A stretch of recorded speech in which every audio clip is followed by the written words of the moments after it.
can't stand it. I can stand it being cold in here. That doesn't bother me. I can stand there not being any electricity. I can even stand having to rent a room out to Andre to help pay the bills. But what I cannot stand is having a son with all the talent in the world, with the ability to be a first-rate writer like your father, lying around the place like you're in a coma, playing with silly girls whose shoes end up under the couch. That I can't stand. Is depressing. Is that Brian? No, it's Janet. He's not here yet? Not yet. You're looking very nice. He should be here by now. Something must have happened. No, nothing's happened. He called. He called? Yeah, something to do with shopping. Shopping? When was A this? couple hours ago. Jess, I have been walking around up there all morning. He called and you didn't tell me? I'm sorry. Sometimes I wonder about you. Well, everybody does. Hello, gorgeous. Brian! Baby.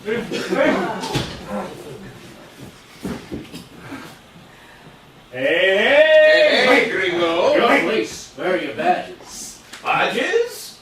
I don't have to show you any stinking badges. Andrea?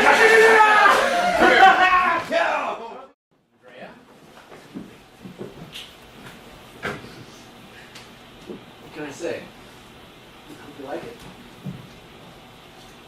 I hope it fits.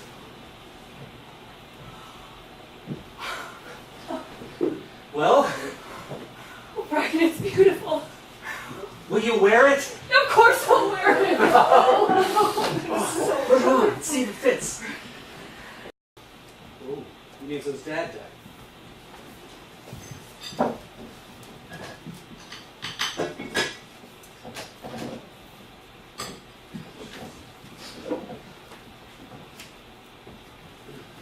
Sorry, Bill. I'm really sorry. Really, I am. You know what I think? And I've been thinking about this a lot. I think you're going to get over that. You do? I really do, absolutely. I mean, hell, you got to for one thing. You can't have that hanging over you for the rest of your life. And I'm here for you, bro. I'm right here all the way, whatever you need. Thank you, buddy. Hey, you know, hey, we got guys in the can that, well, they've been through this kind of thing, you know, and you know what you need? What's that? You need a, what do they call it? You need a whole new frame of reference. That's what you need. Frame of reference? Yeah. I mean, hell, you got to get away from all that. Yeah. I mean, all of it. My God, it happened right here. Hey, you know as well as I know that I have got the perfect place for you. Best place ever. Big Sky Country.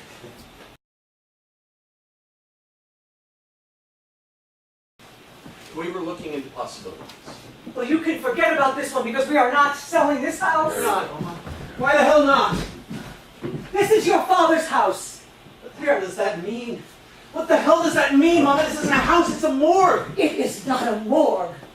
What's happening here? Mama, look what we've been through. Where have I been the last 4 years, Mama? All because I got Dad his drugs. I got caught. Getting drugs for Dad. Listen, honey, it was his pain. You know about the pain. About the pain. Because of the war, and you know about the war. Mama, please listen to me, please.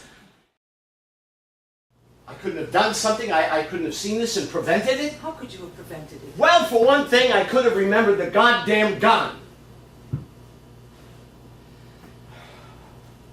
I could have insisted he get help. I could have convinced him to tell you about the book. I could have told you about the book. I could have done any number of things, Leah, but I did nothing. I was missing in action. That's what this is called, missing in action. Danny had a Purple Heart, a Bronze Star, and a piece of shrapnel in his back, and I did nothing. So don't go there. Silly. Things have changed, Brian. Yeah? How? I have a job now. It's an important job. People depend on You work me. in an office. Yeah? You'd rather work in an office than live on a ranch in Montana? I don't believe that. You sit at a desk all day. I do more than sit at a desk. You've got to be kidding. Why? You like sitting in an office. I don't mind it. You would rather sit in an office than go to Montana. I don't know. I want to think about it.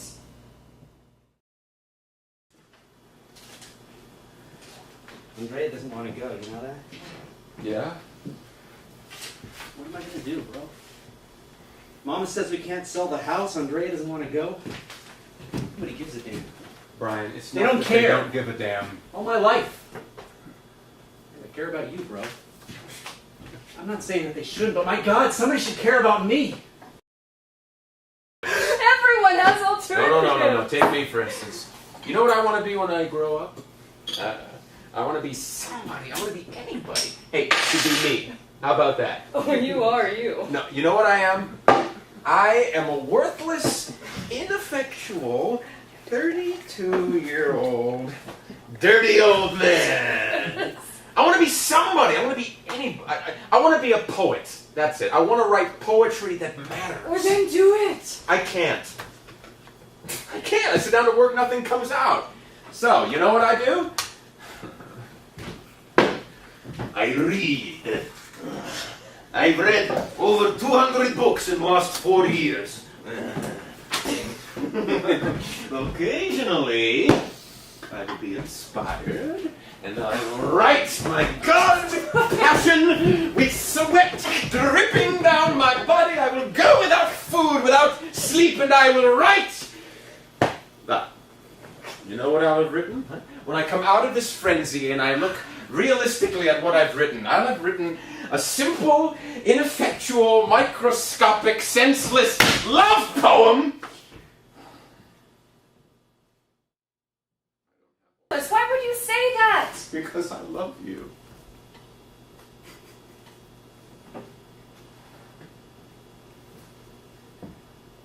Don't be shocked, Andre. I loved you since the day you walked through that door.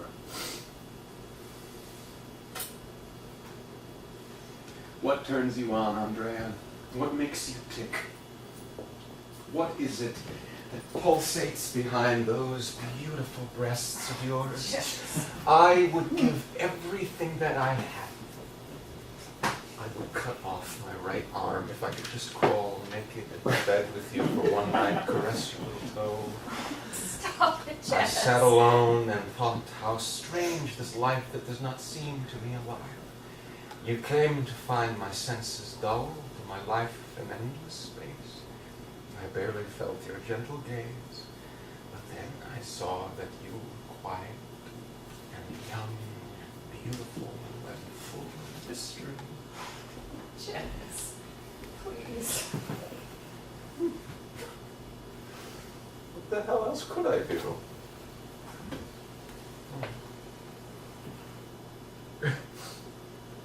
You know what my little brother means to me?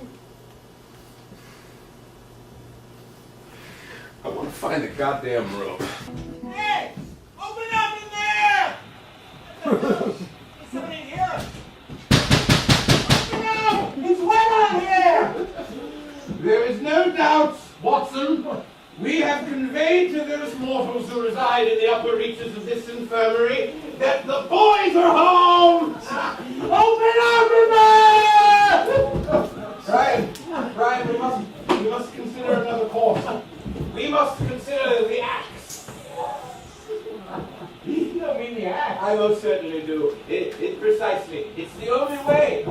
The course is clear. We must chop down the door. I'm going to bed. I'm going to bed too. What are you doing? Going to bed. Brian, What? don't. Don't. Unhand the lady, This sir. is my woman. Take your hands off of her! She's going to bed. Just Let go of me! Bed woman. No! Brian, stop it! Oh my goodness! No! No! No, you can't! Oh, shit! Brian, Oh my God! You're an animal! Get out of this house! are you alright? Why did he do it, Mother?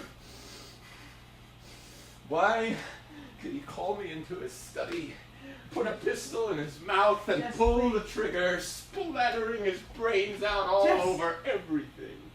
Why?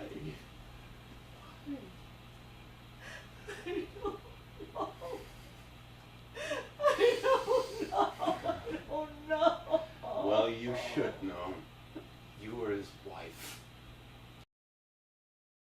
Do you know what it's like to create something? Do you have any idea what that's like? It's like exposing yourself to the world. Think about that. Very naked proposition, don't you think? Now, who would want to do that? What kind of a person would want to do that? Well, you have to be gifted, of course, but you need something else, Mother. You need courage. Without it, nothing else matters. And Dad had that. He had it in battle. He had it in life.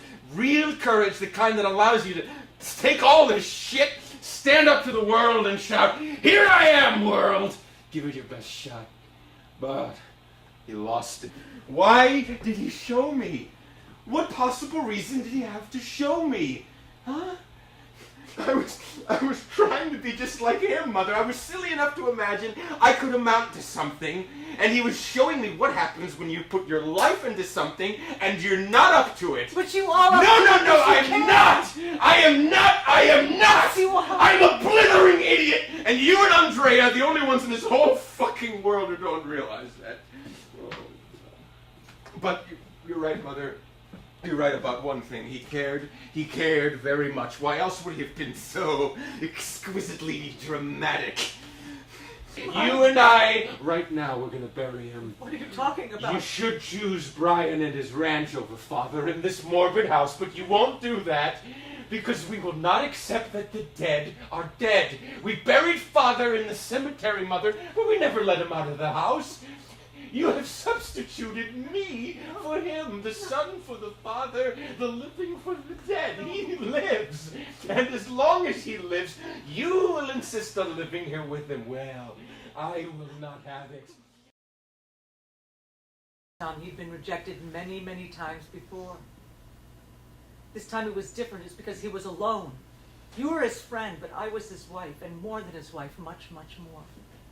When Danny and I first met, we had something very special. And what we had got us through the war. And then after the war, Tom, with all the pain and misery and rejection after rejection, we had 2 little boys to raise. But things changed. He became successful. We made money. We bought things. We knew people. And things that never mattered before suddenly mattered.